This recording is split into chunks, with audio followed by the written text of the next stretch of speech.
Robert accessing کا خلاصہ اور منٹو کی افسانے پر مبنی اور ان کی تصانیف پر کچھ اہم معلومات اس ویڈیو کے ذریعے آپ تک پہنچایا جا رہا ہے۔ سعادت حسن منٹو اردو کے مشہور و معروف افسانہ نگار ہے۔ ان کی پیدائش 1912 عیسوی میں پنجاب کے ضلع لدھیانہ میں ہوتی ہے اور ان کی وفات 1955 عیسوی میں لاہور میں ہوتی ہے۔ منٹو اپنے افسانوں کے ذریعے اس عہد کی ان کروی حقیقت کو بیان کیا ہے جو ایک بے باک شخص ہی کر سکتا ہے۔ یعنی منٹو نے اپنے افسانوں کے ذریعے ان بے باک حقیقت کو بیان کیا ہے جو کہ ایک بے باک افسانہ نگار ہی کر سکتا ہے، اور وہ منٹو ہی کر سکتا ہے۔ منٹو کا پہلا افسانہ تماشا ہے۔ منٹو کا پہلا افسانوی مجموعہ آتش پارے ہے۔ منٹو نے صرف ایک ناول بعنوان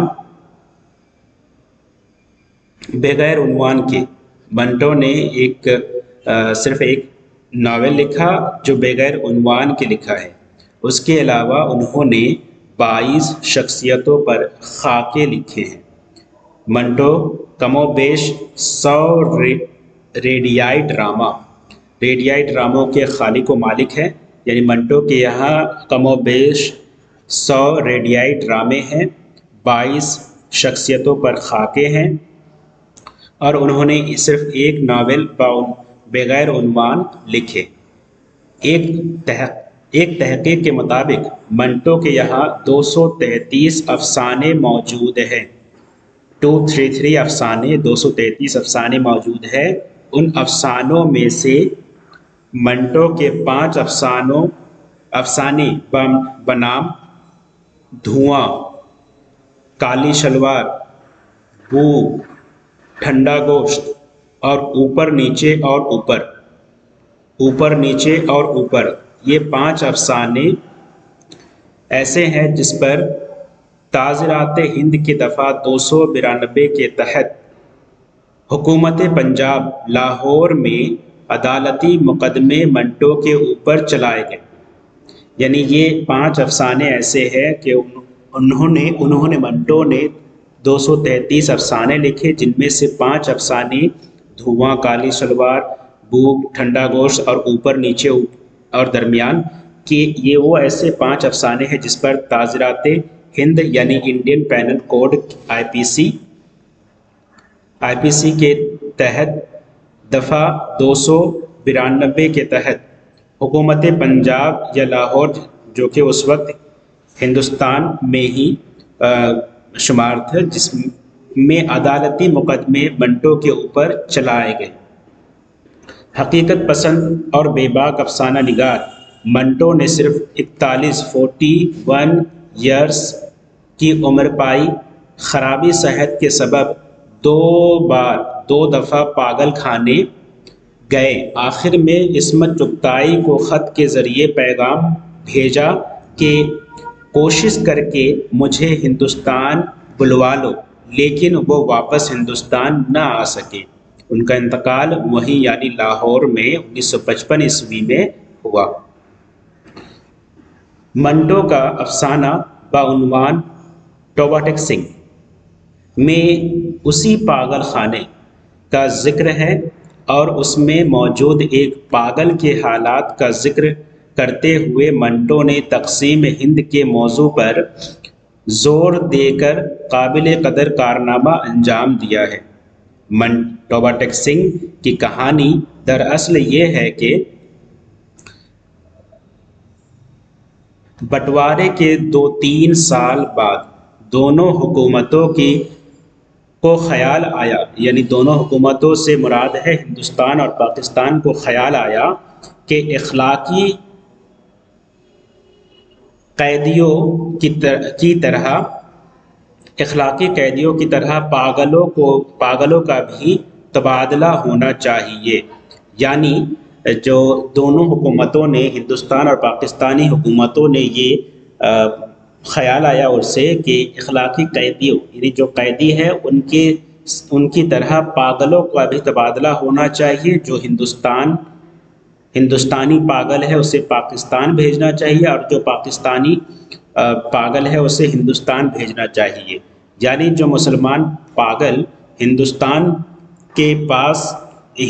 کے پاگل خانوں میں ہیں انہیں پاکستان پہنچا دیا جائے، اور جو ہندو اور سکھ پاکستان کے پاگل خانوں میں ہے انہیں ہندوستان کے حوالے کر دیا جائے۔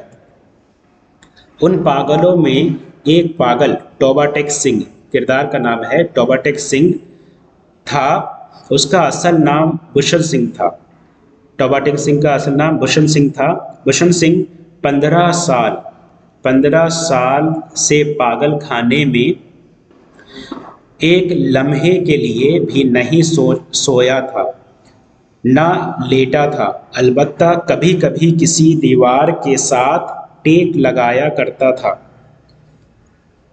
ہر وقت کھڑے رہنے سے ان کے پاؤں سوج گئے تھے، پنڈلیاں بھی پھول گئی تھی، مگر وہ جسمانی تکلیف کے باوجود کبھی لیٹ کر آرام نہیں کرتا تھا۔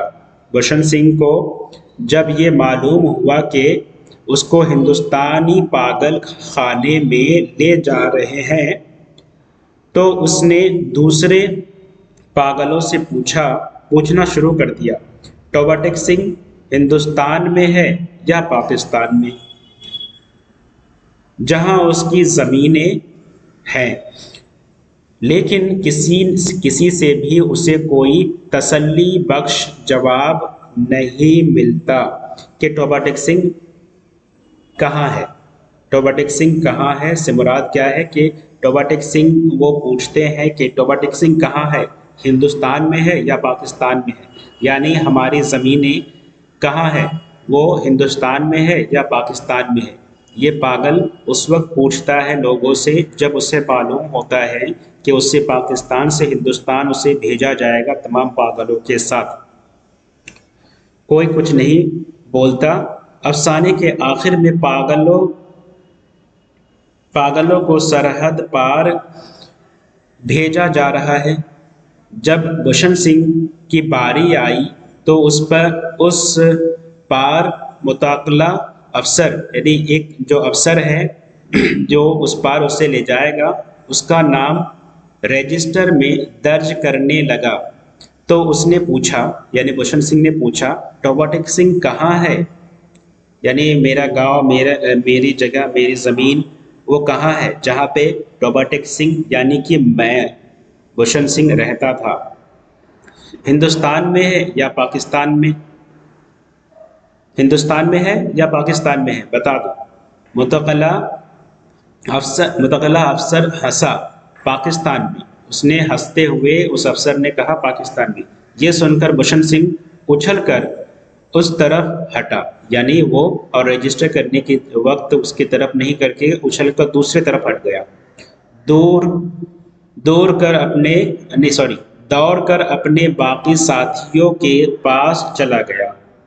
پاکستانی سپاہیوں نے اسے پکڑ لیا اور دوسری طرف لے جانے لگے، یعنی دوسری طرف سے مراد ہے کہ جس طرف ہندوستانی پاگلوں کو لیا جا رہا تھا، جس طرف ہندوستانی پاگلوں کو جانے کے لیے کہا جا رہا تھا کہ اس لائن میں لگو، لیکن یہ کیونکہ اسے اس افسر نے بتا دیا کہ ٹوبہ ٹیک سنگھ پاکستان میں ہے تو اس نے اپنے لائن بدل دیا اور وہ پاکستان کی طرف چلے گئے۔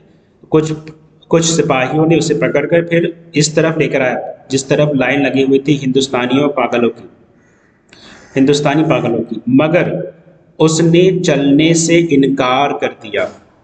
ٹوبہ ٹیک سنگھ یہاں ہے، اور زور زور سے چلانے لگا، یعنی وہ اس طرف پاکستانی پاگلوں کی طرف، یعنی اس لائن کی طرف جس طرف پاکستان تھے اس طرف وہ ہو لیا، اور اس طرف سے جب سپاہیوں نے اسے اس طرف لانے کی کوشش کی وہ نہیں ہونا چاہا، کیونکہ اس کے دماغ پہ بیٹھا دیا گیا، اس افسر نے کہہ دیا کہ ٹوبہ ٹیک سنگھ یہاں ہے یعنی پاکستان میں ہے، تو اس لیے وہ وہاں سے ہلنا نہیں چاہا اور زور زور سے چلانے لگا کہ ٹوبہ ٹیک سنگھ یہاں ہے تو میں کیوں جاؤں اس طرف۔ اسے بہت اسے بہت سمجھانے کی کوشش کی گئی، دیکھو اب توبہ ٹیک سنگھ ہندوستان میں چلا گیا ہے۔ جب اسے زبردستی دوسری طرف لے جانے کی کوشش کی گئی تو وہ درمیان میں ایک جگہ اس انداز میں اپنی سوجی ہوئی ٹانگوں پر کھڑا ہو گیا جیسے اب اسے کوئی طاقت وہاں سے نہیں ہلا سکے گی۔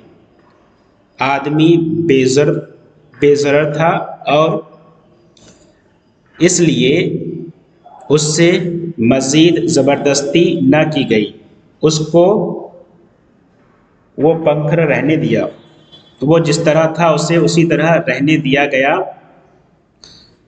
اور تبادلے کا باقی کام ہوتا رہا، یعنی اسے اور وہاں سے ہٹایا نہیں گیا، اسے وہاں سے دوسری طرف لے جایا نہیں گیا، کیونکہ آدمی وہ بزرگ تھا اور وہ سخت بھی تھا، وہ وہاں سے ہلنا نہیں چاہا تو اسے اور سپاہیوں نے ہلایا بھی نہیں، سوچا کہ رہنے دو ابھی تبادلے کا کام جاری رہے، اور تبادلے کا کام جاری رہا اور وہ بیچارہ بھوشن سنگھ جہاں کھڑا تھا وہیں پہ کھڑا رہا۔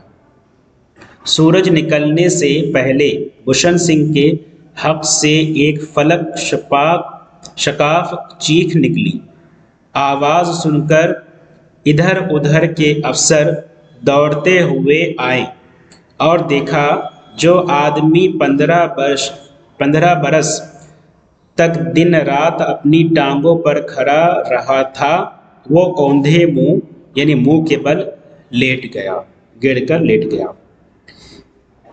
ادھر خاردار تاروں کے پیچھے پاکستان ہے، ادھر ہندوستان ہے، درمیان میں زمین کے اس ٹکڑے پر جس کا کوئی نام نہیں، نو مین لینڈ، توبہ ٹیک سنگھ پڑا تھا، یعنی اس جگہ پر بھوشن سنگھ اوندھے منہ گرا تھا، اس جگہ پر جہاں پہ جو جگہ نو مین لینڈ یعنی وہ نہ ہی ہندوستان کا تھا نہ ہی پاکستان کا تھا۔ اس افسانے کے ذریعے منٹو نے تقسیم کے وقت کو یعنی ہندوستان اور پاکستان کی جو تقسیم اور بٹوارا تھا، بٹوارے کی درسایا ہے، اس کو اجاگر کیا کہ ہندوستانی ایک پاگل جو پاکستان میں رہ جاتا ہے، وہ جب پوچھتا ہے کہ میرا گھر کہاں ہے، میرا گھر ہندوستان میں ہے یا پاکستان میں ہے، تو کسی نے مذاق سے کہہ دیا پاکستان میں ہے تو وہ پاکستان کی طرف جاتا ہے، اور کسی نے کہا کہ ہندوستان میں ہے تمہارا گھر، اب ہندوستان میں ہو چکا، چلو تم ہندوستان میں جاؤ، تو وہ نہیں جاتا، وہ اس جگہ پر رہ جاتا ہے جہاں پہ نو مین لینڈ یعنی جہاں کسی بھی ملک کا وہ اس زمین پر وہ رہتا ہے جس میں کسی بھی ملک کا نام نہیں رہتا، کہ یہ نہ ہی ہندوستان کا ہے نہ پاکستان کا۔ اس سے مراد یہ اس افسانے کے ذریعے منٹو نے یہ ہمیں کہنے کی کوشش کی کہ بٹوارا نہیں ہونا چاہیے، بٹوارا ہونے سے بڑی دقتیں ہوتی ہیں، اور ہم بٹوارے کے بعد ہی اس طرح بٹ گئے کہ ہم ایک دوسرے سے نفرت میں ہماری نفرتیں بدل گئی، تو جس وجہ سے توبہ ٹیک سنگھ کو اس جگہ پر کھڑے رکھ کر اوندھے منہ گرایا گیا جہاں پہ کسی کا نام نہیں ہے، نہ ہندوستان کی زمین ہے وہ، نہ پاکستان کی زمین ہے۔ تو یہ تھا افسانہ توبہ ٹیک سنگھ، جس کا خلاصہ امید ہے کہ آپ کو سمجھ میں آیا ہوگا۔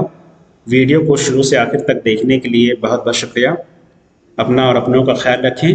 خدا حافظ۔